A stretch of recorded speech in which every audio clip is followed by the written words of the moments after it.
Hello everyone. In this video, I am going to explain you the bookwork and question answers of lesson 8, The way animals talk. वो तरीका जिस तरीके से जानवर बात करते हैं. Of class 4th English from book Celebrate Pearson. Let's get started with the true or false first. Animals use their sight and smell to communicate. जानवर कम्युनिकेट करने के लिए अपनी साइट यानी देखने की क्षमता और स्मेल यानी सूंघने की क्षमता का इस्तेमाल करते हैं. So it's false. Second, mimicry means to imitate someone. Mimicry का मतलब होता है किसी की नकल करना. So it's true. Father cats nuzzle their kittens to comfort them. पिता बिल्लियां अपने बिल्ली के बच्चों को आराम देने के लिए उन्हें थपथपाती हैं. So it's false. वो मदर कैट करती हैं. Wild dogs whistle to send messages. जंगली कुत्ते मैसेज भेजने के लिए सीटी बजाते हैं. So it's true. Next is choose the correct options. First, the most common means of communication in animals are. जानवरों में कम्युनिकेट करने के सबसे कॉमन यानी आम साधन हैं. It's option C, gestures यानी इशारे. Next, dash use facial expressions to communicate. कौन अपने चेहरे के एक्सप्रेशंस का इस्तेमाल करता है कम्युनिकेट करने के लिए? So it's option D, apes यानी लंगूर. Next, electro communication is used by. Electro communication का इस्तेमाल किसके द्वारा किया जाता है? सो इट्स फिश यानी मछली. Option B. Next, snakes use their dash to smell. Snakes अपने किसका इस्तेमाल करते हैं सूंघने के लिए? सो इट्स ऑप्शन सी, टंग यानी जीभ. नेक्स्ट इज क्वेश्चन आंसर्स जो कि आपको रेफरेंसेस की तरह दिए गए हैं. First is unlike humans they can not speak. इंसानों की तरह ये बात नहीं कर सकते. Question A, who can not speak, कौन नहीं बोल सकता? Answer, animals can not speak, जानवर बोल नहीं सकते. Question B, how do they communicate to survive. जिंदा रहने के लिए वो कम्युनिकेट कैसे करते हैं? Answer, they communicate through their body movement, sense of hearing and smell. वो अपनी बॉडी को हिलाकर सुनने की क्षमता से, सूंघने की क्षमता से कम्युनिकेट करते हैं. Second reference, vocal communication is essential. Vocal होता है आवाज से कम्युनिकेट करना. सो वोकल कम्युनिकेशन जरूरी क्यों है? एसेंशियल होता है important. Question A, why is it important to communicate. ये कम्युनिकेट करना जरूरी क्यों है? Answer, it is important to communicate because living beings have to pass on messages to each other like warning calls, availability of food, expressing feelings etcetera. Communicate करना animals के लिए इसलिए ज़रूरी है क्योंकि उन्हें एक दूसरे तक मैसेज पहुंचाना होता है. और कैसे मैसेज पहुंचाने होते हैं? जैसे कि कोई वार्निंग का साइन देना है कि यहाँ खतरा है, कोई खाना मिल रहा है किसी जगह पे वो बताना है, या फिर अपनी फीलिंग्स को एक्सप्रेस करना है. उसके लिए वो अपनी जो आवाज़ है, वोकल साउंड है, उसका इस्तेमाल करते हैं. Question B, why do males of many species use vocal sounds. ज़्यादातर जो मेल्स होते हैं स्पीशीज के, अलग अलग जानवरों की प्रजाति के, वो साउंड्स का इस्तेमाल क्यों करते हैं? Answer, males of many species use vocal sounds to attract females for mating. जो मेल्स होते हैं सभी स्पीशीज के, वो वोकल साउंड का इस्तेमाल फीमेल एनिमल को अट्रैक्ट करने के लिए करते हैं, जो कि मेटिंग के लिए होती है. Next, most animals have a strong sense of smell. बहुत से जानवरों में सूंघने की क्षमता बहुत ज्यादा तेज होती है. Question A, what do animals use their scent for. Animals अपनी सेंट यानी खुशबू का इस्तेमाल किस लिए करते हैं? Answer, animals use their scent for showing their readiness to reproduce, to mark out territorial boundaries, to warn off predators and to attract prey. जानवर अपनी तैयारी दिखाने के लिए अपनी सेंट का इस्तेमाल करते हैं, टेरिटोरियल बाउंड्रीज को मार्क आउट करने के लिए यूज करते हैं, प्रीडेटर्स यानी खतरे को वार्न करने के लिए करते हैं, और जो उनका शिकार होता है यानी जो प्रे होता है उसे अट्रैक्ट करने के लिए भी करते हैं. Question B, how do snakes detect scent. Snakes यानी सांप गंध का पता कैसे लगाते हैं? So the answer is, snakes use their tongue to pick up scent particles in the air. Snakes अपनी टंग का इस्तेमाल करते हैं सेंट पार्टिकल्स जो हवा में होते हैं उसे पिक करने के लिए, यानी सेंट का पता लगाने के लिए स्नेक्स अपनी टंग का इस्तेमाल करते हैं. Next, some animals have unique methods to communicate. कुछ जानवरों के पास कम्युनिकेट करने के लिए अनोखे तरीके होते हैं. Question A, how do fireflies communicate. जुगनू कैसे कम्युनिकेट करते हैं? Answer, the fireflies glow and use different kinds of flashes to convey separate messages. Fireflies चमकती हैं और अलग अलग फ्लैशेस निकालती हैं जिससे वो अलग अलग मैसेजेस देती हैं. Question B, which is the most beautiful way of communication. सबसे सुंदर कम्युनिकेशन का तरीका कौन सा है? Answer, the most beautiful way of communication is singing. गाना गाना सबसे खूबसूरत तरीका है कम्युनिकेट करने का। This is done by song birds who make the most beautiful sounds in nature to send and receive messages. और ये गाने सॉन्ग बर्ड्स द्वारा गाए जाते हैं जो कि नेचर में बहुत ही खूबसूरत आवाज निकालते हैं अपने मैसेज देने और किसी से लेने के लिए। Next is think and answer. We can learn so much from animals. हम जानवरों से बहुत कुछ सीखते हैं। They teach us many values. वो हमें बहुत सी वैल्यूज यानी मूल्य सिखाते हैं। Right what you can learn from dogs, cats. आपको डॉग्स और कैट क्या सिखाते हैं वो लिखें। सो डॉग से हम क्या सीखते हैं? We learn loyalty and unconditional love. कुत्तों से हम वफादारी और बिना किसी शर्त प्यार करना सीखते हैं। कैट्स से हम अनकंडीशनल लव एंड कंपेनियनशिप सीखते हैं, यानी बिल्लियों से बिना शर्त प्यार करना और सहयोग सीखते हैं। Next is discuss. Work in groups of 4। 4 बच्चों के ग्रुप में काम करें। If animals could talk like human beings, what kind of a world would we have lived in. अगर जानवर इंसानों की तरह बात कर सकते तो हम किस तरह की दुनिया में रहते? Would there have been more understanding and cooperation between the animals and human beings. क्या जानवरों और इंसानों के बीच ज्यादा अंडरस्टैंडिंग यानी समझ और कोऑपरेशन यानी सहयोग रहा होगा? अगर जानवर बात कर सकते तो उनसे कम्युनिकेट करना आसान होता। हम दोनों एक दूसरे से डरे बिना रहते और हमारे बीच फ्रेंडली इन्वायरमेंट होता, यानी दोस्ताना माहौल होता। हाँ, बेहतर होता जानवरों और मनुष्य के बीच समझ और सहयोग होती। अगर ऐसा होता तो जानवर और इंसान एक ही तरह के हैबिटेट में रह रहे होते। Filling the blanks using the given words.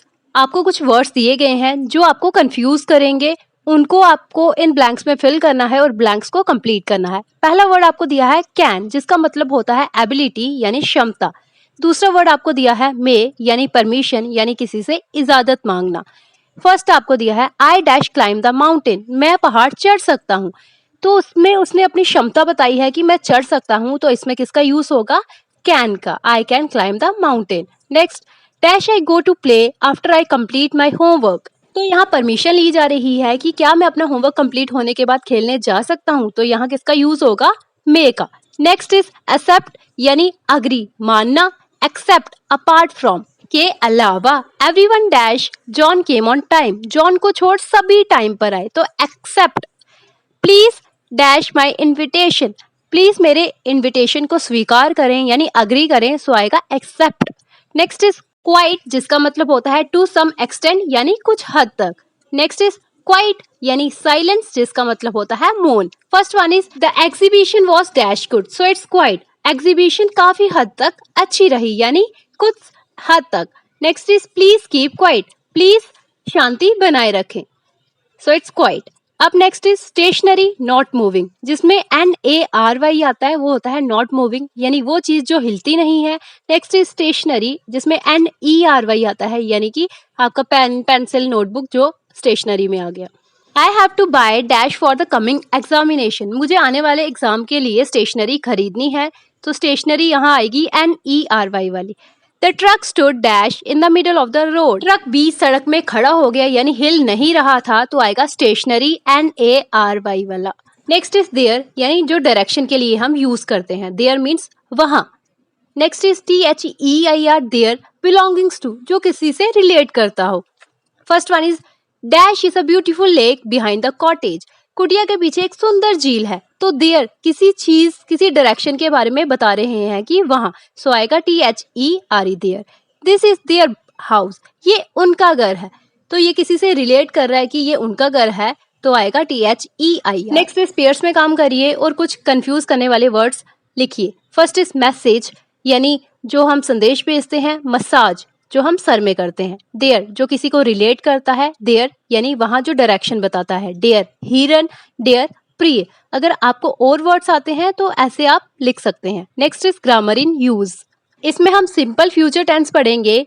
Simple future tense में हम उन एक्शंस, उन कामों के बारे में पढ़ते हैं जो अभी करना बाकी हैं या फिर जो अभी होना बाकी हैं। हम मेन वर्ब के साथ शैल और विल का यूज करते हैं फ्यूचर टेंस की बात करने के लिए। वर्ब क्या होती है? क्रिया यानी कोई भी काम। सो क्रिया यानी वर्ब, काम के साथ हमने विल या शैल का यूज करना है फ्यूचर टेंस की बात करने के लिए। I will, I shall, he will, she will, we will, इन सबको अगर हम शॉर्ट में यूज करते हैं, होप आपको पता होगा हम इनका इस्तेमाल कैसे करते हैं। जैसे कि लिखा आई, फिर ऊपर कॉमा और एल एल, पूरा विल हम नहीं लिखते, ही ऊपर कॉमा एल एल। सो ऐसे ही समटाइम्स हम इनको यूज करते हैं। इस एक्सरसाइज में आपको बोला गया है कि इन क्वेश्चन के आंसर दीजिए विल और शैल का इस्तेमाल करके। What will you do next Sunday? अगले रविवार को आप क्या करेंगे? So I will go to my friend's house next Sunday. मैं अगले रविवार को अपने दोस्त के घर जाऊंगा। What will you eat for lunch? आप दोपहर के भोजन में क्या खाओगे? I will eat pizza for lunch. मैं लंच के लिए पिज्जा खाऊंगा। How will you go to the zoo this year? इस साल आप चिड़ियाघर कैसे जाएंगे? I shall go to the zoo with my cousins. मैं जू अपने कजन के साथ जाऊंगा। When will you play with the kitten? आप बिल्लियों के बच्चों के साथ कब खेलेंगे? I shall play with the kitten an evening. मैं बिल्लियों के बच्चों के साथ शाम को खेलूंगा। What will you become when you grow up? तुम बड़े होकर क्या बनोगे? I will become an astronaut when I grow up. मैं बड़ा होकर एस्ट्रोनॉट बनूंगा। सो देखा आपने, सिंपल फ्यूचर टेंस में वो चीजें थी जो अभी हुई नहीं थी, होना बाकी हैं। नेक्स्ट इज मधु की डायरी का ये पेज देखिए और इन क्वेश्चंस के जवाब दीजिए। Where will Madhu be on these dates? Madhu इन डेट्स पे कहाँ होगी?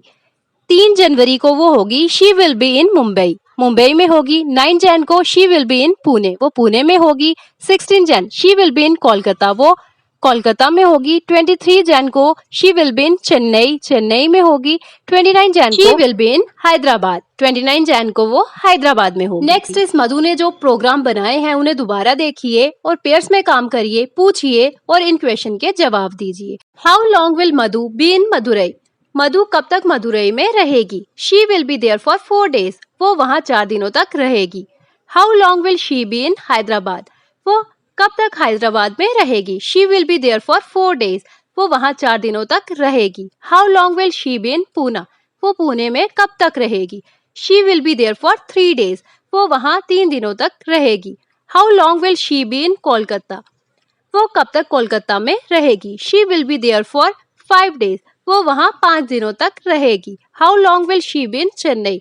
वो चेन्नई में कब तक रहेगी? She will be there for 6 days, वो वहाँ 6 दिनों तक रहेगी। नेक्स्ट इस पेयर्स में काम करिए, कोई सिंपल सेंटेंस बोलिए और अपने पार्टनर को उसे सिंपल फ्यूचर टेंस में कन्वर्ट करने दीजिए। जैसे कि एग्जांपल दी है, फर्स्ट स्टूडेंट बोलता है the book festival starts in March. जो बुक फेस्टिवल है वो मार्च में शुरू होता है। सेकंड स्टूडेंट बोलता है the book festival will start in March. जो बुक फेस्टिवल है वो मार्च में शुरू होगा। ऐसे ही हमने एक एग्जाम्पल बनाई है, I go for walk with my dog in evening. मैं शाम को अपने कुत्ते के साथ टहलने जाता हूँ। सो सेकंड बोलता है I will go for walk with my dog in evening. मैं शाम को अपने कुत्ते के साथ टहलने जाऊंगा। Next is pronunciation. वो वर्ड्स जिनकी एंडिंग साउंड सेम होती है उन्हें हम बोलते हैं राइमिंग वर्ड्स। जैसे कि कैट, एट साउंड देखना लास्ट वाली सेम होगी। Bat, mat, rat, sat and so on. Rhyming words 2 भी हो सकते हैं और 2 से बहुत ज्यादा भी हो सकते हैं जिनकी एंडिंग साउंड जो होती है वो सेम आती है। ऐसे ही कुछ राइमिंग वर्ड्स हमने बनाए हैं, face, race, big, dig, sit, pit, away, day.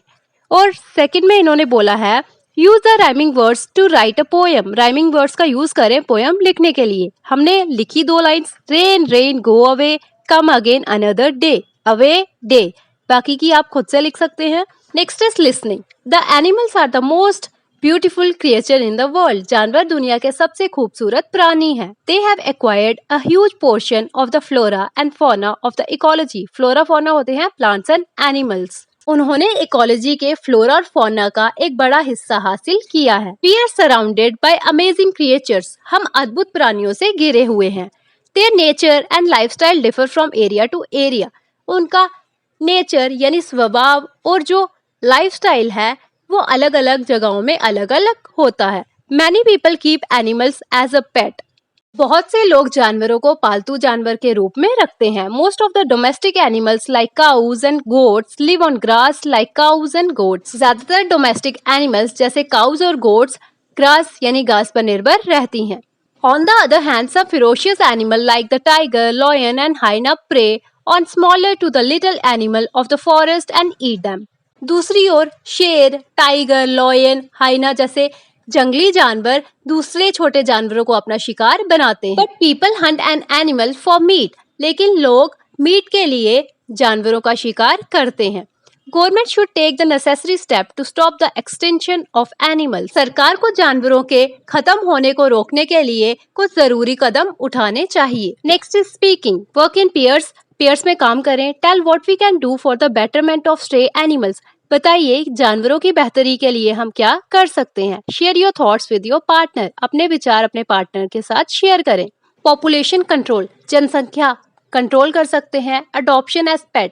पेट के तौर पर गोद ले सकते हैं. Shelter for stay animals. भूखे जानवरों के लिए शेल्टर बना सकते हैं.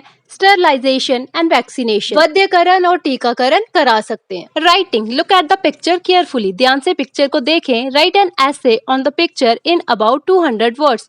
200 शब्दों में इस पिक्चर पर एक निबंध यानी एसे लिखें. Give it a suitable title.